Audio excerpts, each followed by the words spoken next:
deixa eu dizer uma coisa séria para vocês. Diante da postura do Lula, incentivado a tacar lenha na fogueira, e do Alexandre, com seu ego megalomaníaco de dobrar a aposta, se eu atuasse no mercado financeiro, eu estaria simplesmente apavorado com a possibilidade de sanções dos Estados Unidos ao sistema financeiro subsequentes a essas dobradas de aposta. Eu estou avisando e depois não venham querer botar na nossa conta, que a trolha é inevitável.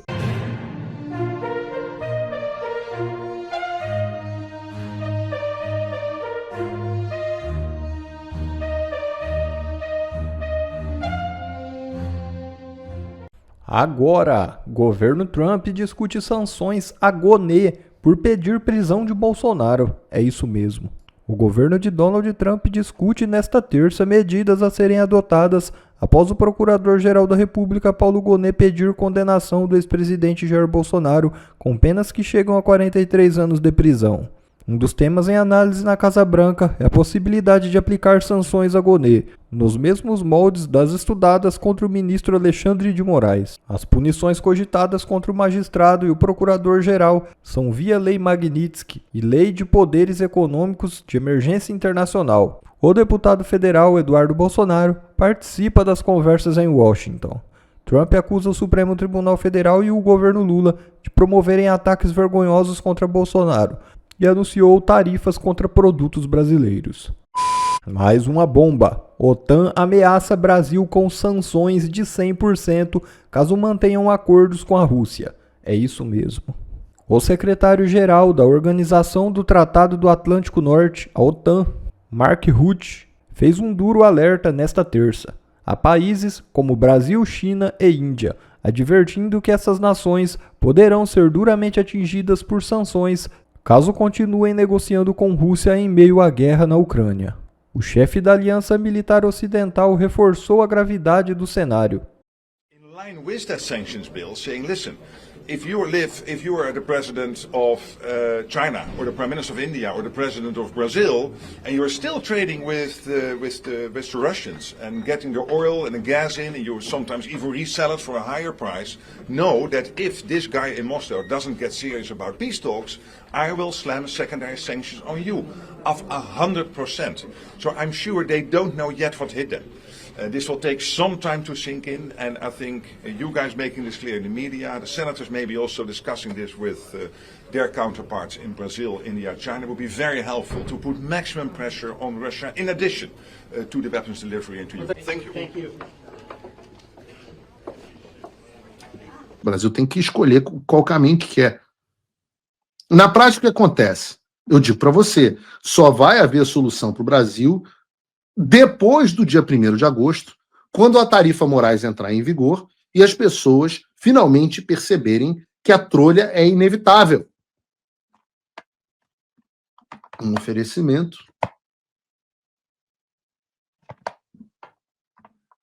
Por enquanto, nós estamos na fase da negação dentro do processo de luto. Para quem não sabe, você tem um modelo chamado modelo Kluber-Ross, que tem as 5 fases do luto. Primeiro vem essa, que é a fase da negação, é a fase 1, onde a pessoa se recusa a acreditar na realidade do que aconteceu. A pessoa tem um sentimento de choque, tem a dificuldade de aceitar a situação. É aqui que as pessoas estão hoje dentro do modelo Kluber-Ross, fase 1 da negação. Daí a negação entra na fase 2, que se transforma em raiva. Aí a raiva pode ser direcionada a si mesmo, pode ser direcionada a outras pessoas, Paulo Figueiredo, Eduardo Bolsonaro, até a Deus. Né? É um momento de frustração, um momento de ressentimento. Tipo quando esses caras perceberem que estão impotentes, que não podem fazer nada, com o que vem uma raiva. Aí entra a fase 3, que é a barganha, que é quando a pessoa começa a negociar com a situação, começa a buscar alternativa, solução para reverter a perda. Aí podem surgir as promessas, os planos para tentar mudar o cenário, tipo, achar que dá para resolver essa questão sem responsabilização do Alexandre. Vamos fazer uma comitiva. Tem uma notícia hoje no Jornal Brasileiro dizendo assim, o governo brasileiro estuda pedir ao Trump para reduzir para 30% a tarifa. E essas fases do modelo Kluber-Ross, elas vão acontecendo gradativamente e às vezes simultaneamente, tá? Depois dessa terceira fase, que é a fase da barganha, vem a quarta fase, que é a fase onde a realidade da perda, da tragédia, ela se torna mais presente. E aí vem uma tristeza, vem um desespero, vem uma desmotivação. A gente vai ver isso do lado deles. Mira Leitão dizendo, entenda como é bom. Vai ter um período de introspecção, reflexão sobre a vida, quando os caras perceberem que o tic-tac do Paulo Figueiredo é real, que o Trump está vindo atrás deles, vem essa tristeza. E aí depois vem a última fase, que é a fase que a gente precisa chegar. A quinta fase é a fase da aceitação, onde a pessoa aceita a realidade da derrota e começa a se adaptar a uma vida nova. É um sentimento de compreensão.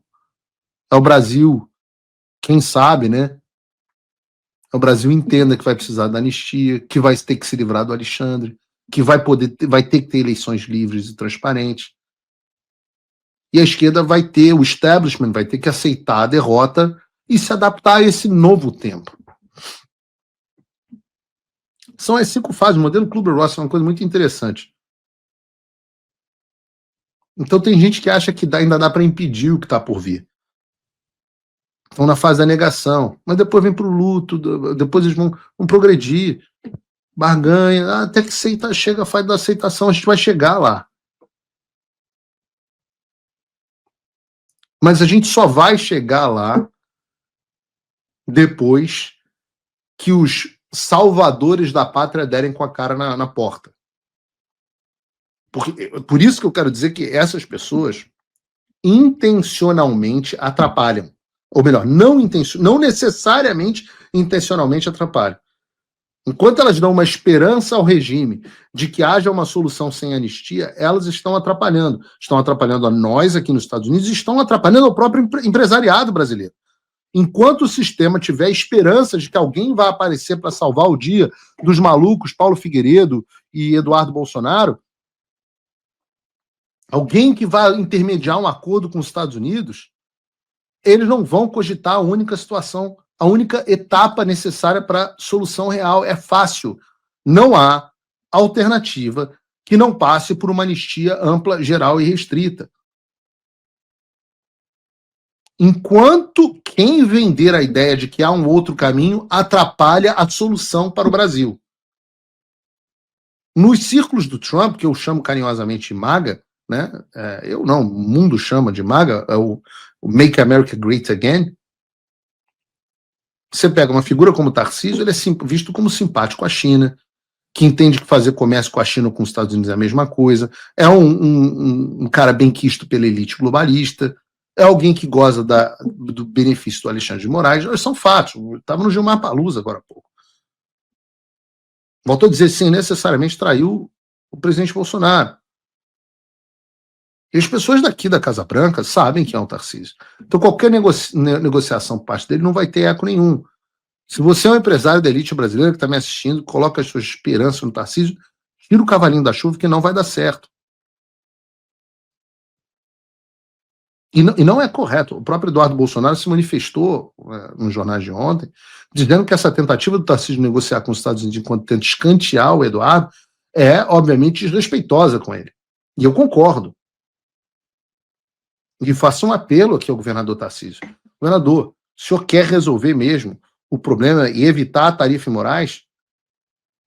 Entre em contato conosco, que nós vamos, ou responda as minhas mensagens, porque nós vamos lhe passar as 3 condições sobre as quais eu já tratei aqui, que são muito bem conhecidas. A primeira delas é a anistia. Diz aqui o Eduardo, né? E o senhor conversou com o Tarcísio, usou canais errados. O filho do presidente está nos Estados Unidos. O Tarcísio não tem nada que querer costurar por fora uma decisão que provavelmente vai chegar a mais um acordo caracu. O Tarcísio tem que entender que o filho do presidente está nos Estados Unidos e tem acesso à Casa Branca. Qualquer tentativa de não dar bypass será brecada e freada. Nós já provamos que somos mais efetivos até do que o próprio Itamaraty. O filho do presidente, exilado nos Estados Unidos, queria buscar uma alternativa lateral. É um desrespeito comigo. Eduardo está pistola. Eduardo está pistola com razão. E por que as pessoas vão no presidente Bolsonaro? E por que não vão no Eduardo? Ora, porque o presidente Bolsonaro é fácil de ser convencido a fazer um mau acordo. Perguntem ao governador Tarcísio se ele não estava lá e não recomendou ao presidente que assinasse a cartinha do Michel Temer de pedido de desculpas ao Alexandre de Moraes. Perguntem a ele. Ora, inclusive a versão que ele queria que tivesse sido assinada era uma versão escrita pelo Alexandre, mais de joelhos do que a que acabou saindo. Mais, pior. E o conselho do governador Tarcísio assine essa carta. Mau conselho, porque é uma visão diferente. Alexandre de Moraes, a gente não vence ele, a gente se une a ele, não é isso? Eduardo, por isso, vamos no presidente Bolsonaro. Ele está fragilizado, ele já gosta de um acordo caracu, é fácil de convencê-lo. Se ferraram, porque o presidente Bolsonaro está aqui, Donald Trump está aqui. No meio do caminho tem um cara chamado Eduardo Bolsonaro, que tem um caráter, uma vontade de ferro. Então, hoje, devam a intransigência ao deputado Eduardo Bolsonaro. Não será. Eu digo o seguinte, tem outras apostas de salvadores da pátria, que são os parlamentares brasileiros. O Igor Gadelha noticiou no Metrópolis, Câmara e Senado organizam caravanas aos Estados Unidos por causa do tarifaço. Acho que vem vários. Eu já acompanhei muito isso. Mas na prática, parlamentares não vão ter praticamente acesso nenhum. Muito pouco acesso. Quem tinha acesso a parlamentares mesmo era o Eduardo Bolsonaro. Esses parlamentares aí vão, no máximo, conseguir conversar com congressistas, 1 ou 2 congressistas. E são congressistas que já fazem parte do nosso relacionamento, já estão avisados sobre qual é a postura do Brasil e estão alinhados com a postura do presidente Trump. Vão chegar aqui e vão ouvir dos congressistas, aprovem a anistia. Não vão ter interlocução na Casa Branca. O Departamento de Estado, com sorte, vão encontrar lá a recepcionista do Departamento de Estado. E todos estarão avisados. Deixa eu dizer uma coisa para vocês entenderem. O que o deputado Eduardo Bolsonaro está dizendo, bota de novo a fala do deputado Eduardo Bolsonaro aqui. Ele diz o seguinte: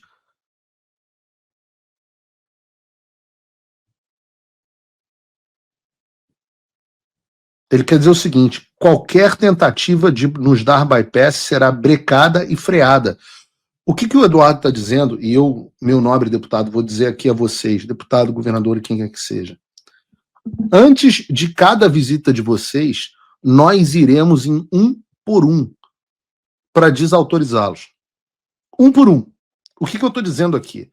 Eu estou dizendo que nós vamos pessoalmente boicotar qualquer tentativa de conversa aqui nos Estados Unidos que não passe por uma anistia ampla, geral e restrita. Todos serão, e com a diferença de que um é filho do presidente e o outro é uma pessoa que já goza de uma enorme credibilidade aqui dentro. Nós vamos boicotar 1 por 1. Aliás, deixa eu fazer uma confissão aqui para vocês. Não deveria, mas eu vou fazer. Eu não estou aqui. O que eu quero dizer com vocês? Esse programa que você está assistindo agora, normalmente ele é ao vivo, né? Mas hoje, apesar de parecer que ele é ao vivo, ele foi gravado. Porque nesta terça de madrugada, o deputado Eduardo Bolsonaro e eu saímos. E no momento em que você está nos assistindo, ele e eu, assumindo que a nossa agenda ocorra de acordo com o planejado, nós estamos, nesse momento, dentro do Departamento de Estado, em reunião. Em reunião com alto escalão. Aliás, eles nos convidaram. Não com encarregado de negócios, não é com a recepcionista. Alto escalão. Hoje e amanhã nós temos reuniões também dentro da Casa Branca. Então eu quero dizer a vocês que se o empresariado está achando que essas caravanas vão ter algum efeito, lamento, trago mais notícias. Os deputados vão vir aqui para comprar iPhone. vão viajar com o dinheiro dos impostos da tua empresária.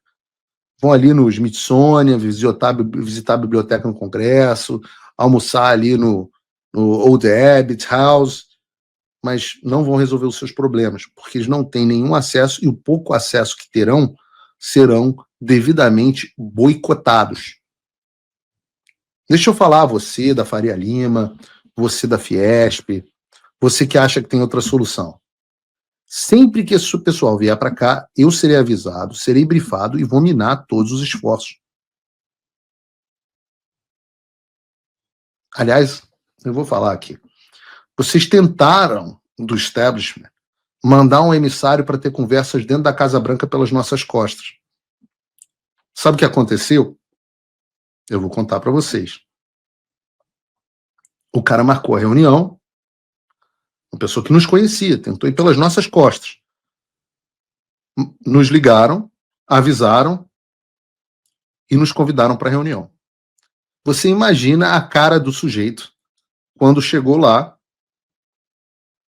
sentou na mesa e viu Eduardo Bolsonaro e Paulo Figueiredo do outro lado. A cara do sujeito. Não sabia o que fazer, falou, a Casa Branca virou e falou assim: muito obrigado por ter vindo, a gente quer continuar a reunião com o Eduardo e com o Paulo. O sujeito foi escoltado para fora. Nós não estaríamos fazendo o que estamos fazendo, não teríamos chegado onde chegamos se não houvesse muita confiança. Então não adianta, tentar convencer o Bolsonaro a fazer um acordo caracu, porque não é ele que está no comando, e 2, não adianta tentar depositar a esperança no Tarcísio, e 3, não adianta depositar as esperanças nessas caravanas inúteis. Quando vocês perceberem isso, vocês vão perceber qual é o único caminho possível. Aí nós estaremos na solução. Quando a possibilidade do acordo passa e você começa a prestar atenção que, para qualquer acordo, a condição necessária, embora não suficiente, é a anistia ampla, geral e restrita. E, obviamente, alguns empresários já começaram a perceber isso. Por isso, está havendo um movimento de inúmeros empresários grandes vindo conversar comigo e com Eduardo Bolsonaro. Agora, eu não vou dizer o nome deles, saiu no jornal, mas você que me escuta e quer entrar em contato conosco, saiba que eu jamais irei expô-los. Mas há empresários vindo na nossa direção. E o que nós temos dito a ele, e nós temos tentado ajudar de todas as formas, é que eles precisam entender que o único caminho para a pacificação do Brasil passa, e não se resolverá somente com ela, mas passa pela anistia ampla, geral e restrita. E que vocês devem pressionar os seus contratados dos escritórios de advocacia dos ministros para que eles permitam que o Congresso aprove uma anistia. A anistia é boa para todo mundo. A anistia, inclusive, permite ao Supremo que saia de cara limpa. Enquanto isso, eu estaria desesperado. Aliás, eu vou dizer o seguinte para vocês. Eu ficaria totalmente apavorado, porque não somente o governo Lula vai dobrar a aposta, porque eles entendem que é benéfico a eles, o Lula entende que está sendo beneficiado, então ele tem todos os incentivos para aumentar, para tacar lenha na fogueira, mas também o Alexandre também vai dobrar a aposta, porque ele precisa mostrar que é ele quem manda no chão da questão. Enquanto eles dobram apostas, você, meu querido empresário, de empresa gigantesca, você vai se ferrar de verde e amarelo. E nós, eu devo dizer, nós trabalhamos para sanções individuais ainda, não para agora, mas para agosto. E quando eu digo assim, não é o presidente Bolsonaro que está no comando, quem está no comando também não é o Eduardo Bolsonaro e o Paulo Figueiredo. Quem está no comando é o presidente Trump. E dentro dessas posturas do Lula e do Alexandre, eu, por exemplo, deixa eu dizer uma coisa séria para vocês. Diante da postura do Lula, incentivado a tacar lenha na fogueira, e do Alexandre, com seu ego megalomaníaco de dobrar a aposta, se eu atuasse no mercado financeiro, eu estaria simplesmente apavorado com a possibilidade de sanções dos Estados Unidos ao sistema financeiro subsequentes a essas dobradas de aposta. E eu estou avisando, porque ninguém ouviu quando eu falei que ia dar merda, eu estou avisando e depois não venham querer botar na nossa conta. depois não venham querer botar na nossa conta. Avisei o que ia acontecer até agora, ninguém acreditou. Estou avisando vocês do mercado financeiro. Tenham medo, o medo é necessário. Há possibilidade, sim, de sanções ao mercado financeiro brasileiro, como há em outros países. Basta olhar o que os Estados Unidos fizeram aos outros países. As sanções ao país e ao sistema financeiro são parte do arsenal, e o Trump não tem nenhum medo de usá-la. Se alguém acha que o Trump não vai fazer isso, acorda para a vida. Bom, pessoal, esse foi mais um vídeo.